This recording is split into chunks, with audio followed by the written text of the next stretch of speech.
Breaking news చూద్దాం. N convention దగ్గర అంటే తుమ్మిడి చెరువుని పరిశీలించినట్టుగా తెలుస్తోంది అధికారులు. ఇప్పటికే అంటే వరుసబెట్టి కూల్చివేతలు ఏవైతే కొనసాగుతున్నాయో అక్రమ నిర్మాణాల మీద హైడ్రా కొనసాగిస్తున్న అక్రమ నిర్మాణాల మీద వరుసగా జరుగుతున్న కూల్చివేతల్లో భాగంగా తుమ్మిడి చెరువు దగ్గర 3.30 ఎకరాలు ఏవైతే ఉందో దాన్ని ఎన్ కన్వెన్షన్ ఆక్రమించినట్టుగానే తెలుస్తుంది. సినీ హీరో నాగార్జునకు చెందిన ఎన్ కన్వెన్షన్ కూల్చివేతకు అధికారులు రంగం సిద్ధం చేశారు. ఇప్పటికే అక్కడ భారీగా పోలీసులు కూడా మోహరించినట్టుగా తెలుస్తుంది. ఎన్ కన్వెన్షన్కి వెళ్లే దారులు ఏవైతే ఉన్నాయో వాటిని కూడా క్లోజ్ చేసేశారు. మరి కాసేపట్లోనే ఎన్ కన్వెన్షన్ కూల్చివేతకి రంగం సిద్ధమైనట్టుగా తెలుస్తుంది. 3.30 ఎకరాలు దాదాపుగా చెరువులో ఆక్రమించినట్టుగా తెలుస్తుంది. ముఖ్యంగా 10 ఏళ్ల క్రితం కూడా కేసీఆర్ సర్కార్ అధికారంలోకి వచ్చిన తర్వాత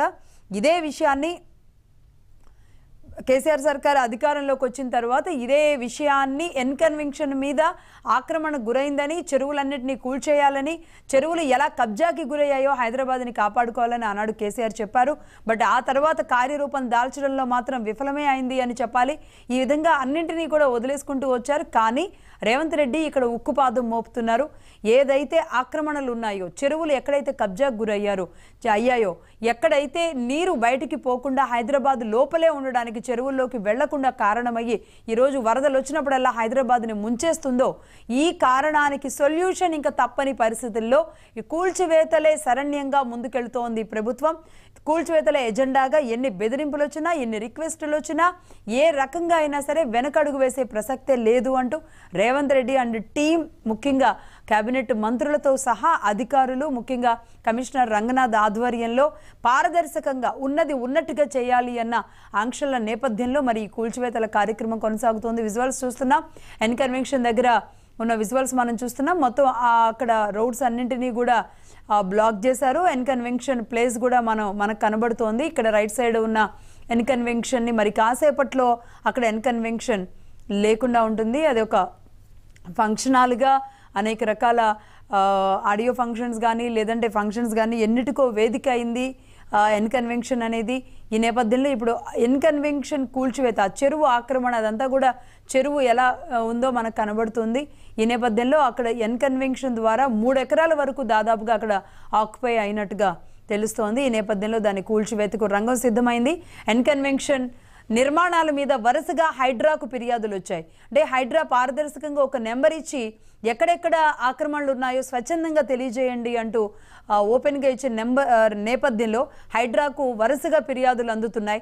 ఎక్కడెక్కడ తమ చెరువులు కబ్జాకి గురయ్యాయి అన్న విషయాన్ని అక్కడ స్థానిక ప్రజలే స్వచ్ఛందంగా చెబుతూ ఉన్నారు. అందులో భాగంగా హైడ్రాకి ఎన్ కన్వెన్షన్ మీద అధిక సంఖ్యలో ఫిర్యాదులు అందినట్టుగా తెలుస్తుంది. ఎందుకంటే గతంలో కూడా తెలిసిందే, గతంలో ఎన్ కన్వెన్షన్ గురించి ఆనాడు 10 ఏళ్ల క్రితం 2014లో అధికారంలోకి వచ్చిన కేసీఆర్ సర్కార్ కూడా దాన్ని ఎన్ కన్వెన్షన్ ఆక్రమణ గురైంది అన్న విషయం దానికి అధికారులు లెక్కలు తీసి చెప్పాల్సిన అవసరం లేదు. చాలా స్పష్టంగా కనబడుతుంది. చెరువు పక్కనే ఆక్రమణ గురైన ఎన్ కన్వెన్షన్.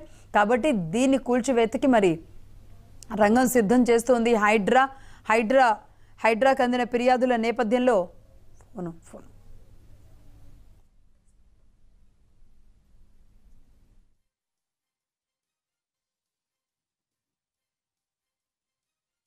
మీద అధికారులు రంగం సిద్ధం చేశారు. మాదాపూర్లో ఉన్న ఎన్ కన్వెన్షన్కి కొలుస్తున్నారు. హైడ్రా బృందం అక్కడ చేరుకుంది. భారీ బందోబస్తు కూడా ఏర్పాటు చేశారు. కూల్చివేత పనులు కూడా కొనసాగుతున్నాయి. హీరో నాగార్జునకు సంబంధించిన ఎన్ కన్వెన్షన్ కూల్చివేతకి హైడ్రా రంగం సిద్ధం చేసినట్టుగా తెలుస్తుంది. అయితే ఇప్పటి వరకు అందరూ అడుగుతూ ఉన్నారు, ఇది కేవలం ఎవరైనా అంటే ప్రతిపక్షాలు మీద మాత్రమే చేస్తారా, ఎవరిని కూడా ఇందులో చూడకుండా ముందుకు వెళ్ళే అవకాశాలు ఉంటాయా లేదా అన్న దాని మీద ఆ అపోహలన్నిటికీ చెక్ పెడుతూ మరి ఇప్పుడు రేవంత్ సర్కార్, ముఖ్యంగా హైడ్రా ముందుకెళ్తున్న పరిస్థితి ఉంది. అది ఎన్ కన్వెన్షన్ అయినా లేదంటే ఇంకొకటైనా, అది సొంత పార్టీ నాయకులైనా సరే ఉరుకునేది లేదు అంటూ ఏదైతే చెప్తున్నారో అందులో భాగంగానే ఎన్ కన్వెన్షన్ కూల్చివేతకి రంగం సిద్ధమవుతుంది.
రైట్. ఇప్పటికే జేసీబీలతో ఎన్కన్వెన్షన్ ని కూల్చివేస్తున్నట్టుగా మనకు తెలుస్తోంది. తుమ్మిడి చెరువులో 3.3 ఎకరాల్లో ఉన్న ఎన్కన్వెన్షన్ కూల్చివేతకు రంగం సిద్ధం చేసింది హైడ్రా. వరుసగా వస్తున్న ఫిర్యాదుల నేపథ్యంలో హైడ్రాకి ఎన్కన్వెన్షన్ మీద ఈరోజు శనివారం సమాయత్తమైంది. ఇప్పటికే మొత్తం టీం అంతా హైడ్రా టీం అక్కడ చేరుకున్నారు. పోలీసులు కూడా భారీగా అక్కడ మోహరించారు.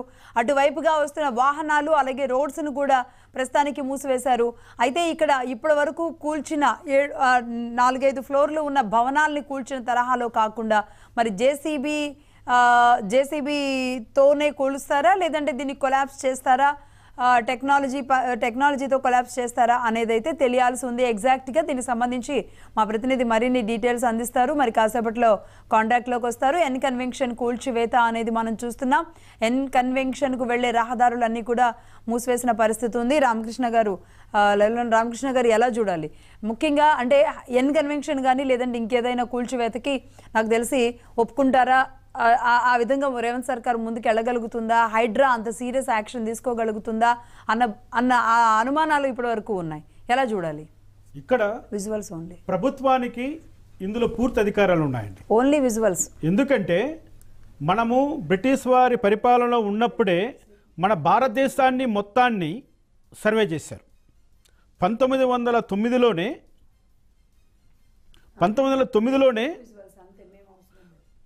1909లోనే బ్రిటిష్ ప్రభుత్వము భారతదేశం మొత్తం సర్వే చేయించిందండి. ఆ సర్వే చేసినప్పుడు అంటే పబ్లిక్ హోల్డింగ్స్ ఎన్ని, ప్రభుత్వ హోల్డింగ్స్ ఎన్ని అన్నదాన్ని డిమార్కేట్ చేసి ప్రతి ఒక్కదానికి ఒక మ్యాప్ తయారు చేశారు.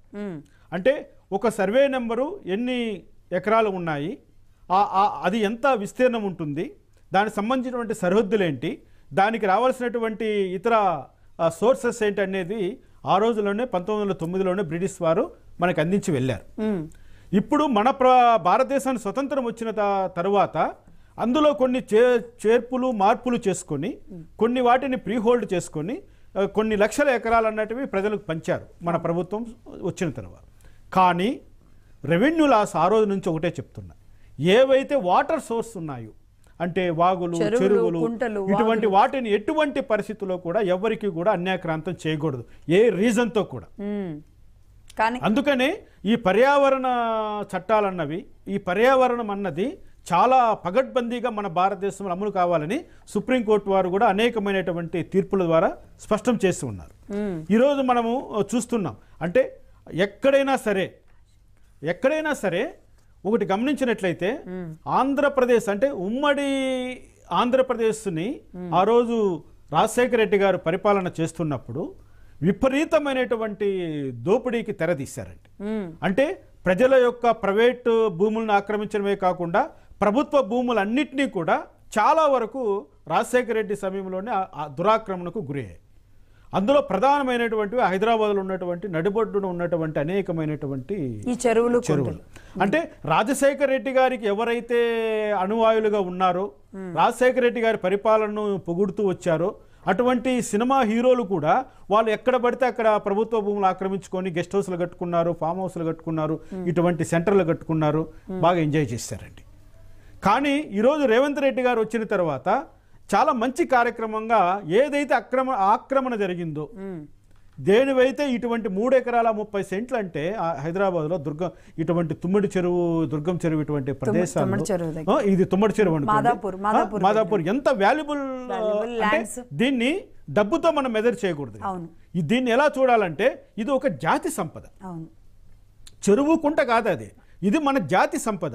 10 మందికి నీళ్లు సరఫరా చేసేటువంటి వ్యవస్థ, పశుపక్షాదులకు నీళ్లు ఇచ్చేటువంటి వ్యవస్థ, భూగర్భ జలాలు సఫిషియెంట్గా ఉండడానికి ఉపయోగపడేటువంటి ఇటువంటి వ్యవస్థలన్నింటినీ కూడా ధ్వంసం చేసి దురాక్రమణ చేసి ఈ విధంగా ఎకరాలు మీరు కన్వెన్షన్ సెంటర్లు కట్టుకొని మీరు ఎంజాయ్ చేస్తూ దాని మీద బ్రతుకుతుంటే అది ఎవరికైనా నష్టం. రైట్ అండి, ఖచ్చితంగా. ఒక్క నిమిషం రామకృష్ణ గారు, శ్రీకాంత్ మా ప్రతినిధి ఫోన్ లైన్లో ఉన్నారు.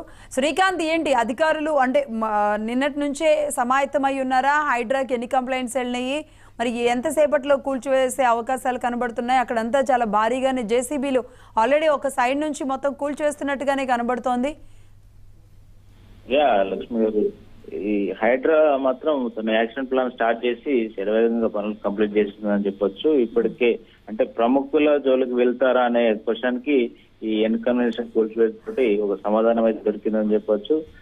నెక్స్ట్ ఈ బఫర్ జోన్ లో కానీ ఎఫ్టీఎల్ లో ఉన్న వాటికి ఏటిని కూడా ఉపేక్షించబోమని, ఎవరిని ఎంత పెద్దవారైనా ఉపేక్షించేది లేదని చెప్పి ఈ హైడ్రా కమిషనర్ రంగనాథ్ ఇప్పటికే చెప్పిన నేపథ్యంలో దీనిపై పూర్తిస్థాయిలో దృష్టి సారించాలని చెప్పొచ్చు. సీఎం రేవంత్ రెడ్డి కూడా ఇటు హైడ్రా కమిషన్ ఫుల్ పవర్స్ ఇచ్చినట్టుగా తెలుస్తుంది. ఈ నేపథ్యంలో హైడ్రా ఈ సంచలనాత్మక నిర్ణయాలు తీసుకొని ఇటు కూలగొడుతున్నారు. గతంలో అనేక మార్లు ఫిర్యాదు వచ్చినప్పటికీ గత ప్రభుత్వంలో కొన్ని వేల కట్టడాలు కూలగొట్టారు 8 సంవత్సరాల క్రితం. కానీ అప్పుడు ఏ ఎన్ కన్వెన్షన్ టచ్ చేయలేదు, కొన్ని కట్టడాలు కూడా ఆపేశారు. అయ్యప్ప సొసైటీలో మనం అవి చూసాం. కానీ ఇప్పుడు ప్రస్తుతం హైడ్రా మాత్రం అందుకు భిన్నంగా ఏ కంప్లైంట్ ఎవరి నుంచి అయితే సామాన్యుల నుంచి వచ్చిన కంప్లైంట్ కూడా పరిగణలోకి తీసుకొని ఆ పాత ఎఫ్టీఎల్ పరిధిలో ఉందా లేదా అని చెప్పి 1979 రికార్డుల ప్రకారం చెక్ చేసి మరి వీళ్ళు ఎంతవరకు ఆక్రమించారనేది గమనించి పూర్తి ఆధారాలు సేకరించిన తర్వాత ఒకవేళ ఎఫ్టీఎల్ పరిధిలో ఉంటే మాత్రం ఖచ్చితంగా కూలగొడుతున్నారు. ఇదే ఇప్పుడు ఇక్కడ పర్టికులర్ గా ఎన్ కన్వెన్షన్ సంబంధించి నాగార్జున గారికి నోటీసులు ఇవ్వడం, ఆయన దీని గురించి ఏమైనా డిస్కస్ జరగడం, లేదు అంటే ఆయన దీన్ని వ్యతిరేకించడం, లేదంటే ఓకే అని చెప్పడం, ఇలాంటిది ఏమైనా జరుగుంటుంది అనుకోవచ్చా? గతంలోనే సీఎం రేవంత్ రెడ్డి కలిసారు ఇదే విషయం అని చెప్పి చెప్పినప్పటికీ గతంలో సీఎం రేవంత్ రెడ్డిని కుటుంబ సమేతంగా కలిశారు. అదేవిధంగా ఇప్పటికే హైడ్రా కమిషన్ నుంచి నోటీసులు కూడా వెళ్ళాయి. అయితే దానికి సంబంధించి నాగార్జున గానీ అటు వారి కుటుంబ సభ్యుల నుంచి కానీ ఎటువంటి బయటికి రాలేదు. కానీ హైడ్రా మాత్రం తన పనులు చేసుకుని, ఎందుకంటే చాలా కంప్లైంట్స్ వచ్చాయి ఎన్ కన్వెన్షన్ కు సంబంధించి ఫిర్యాదులు ఇటు సామాజిక పర్యావరణవేత్తల నుంచి చాలా కంప్లైంట్స్ వచ్చాయి. అయితే దీనికి సంబంధించి అన్ని కసరత్తులు పూర్తి చేసిన తర్వాత ఒక నిర్ధారణకు వచ్చిన తర్వాత కంప్లైంట్స్ బేస్ చేసుకునే కాకుండా వాస్తవ పరిస్థితులను చూసుకున్న తర్వాతనే ఆ శాటిలైట్ మ్యాపింగ్ ద్వారా గుర్తించి ఎన్ని ఎకరాల వరకు కబ్జా చేశారని గుర్తించిన తర్వాత దాదాపు 3 ఎకరాల 20 గుంటలు ఏదో గుర్తించి దాన్ని ఆ మేరలోని కట్టడాలు ఉన్నాయి, ఎన్ కన్వెన్షన్ ఉందని చెప్పి భావించిన తర్వాతనే ఈ నిర్ణయానికి వచ్చారు. దీనికి సంబంధించి కూల్చివేత ప్రారంభించారు. సగం వరకు కంప్లీట్ అయిందని చెప్పొచ్చు. మార్నింగ్ వరకే అర్ధరాత్రి తర్వాతనే ఈ ఆపరేషన్ కి అంత సిద్ధం చేసి రెడీగా ఉంచారు. బుల్డోజర్లు, జేసీబీలు అన్ని పెద్ద స్థాయిలో ఎన్ కన్వెన్షన్ వద్ద ఉన్నాయి. ఇక్కడ నుంచి పెద్దల ఏవైతే ఉన్నాయో వాటిని కూడా కూల్చేందుకు రంగం సిద్ధం అవుతుంది. దాదాపుగా ఇప్పటికీ అంటే మనకు వస్తున్న విజువల్స్ చూస్తుంటే 50 to 60%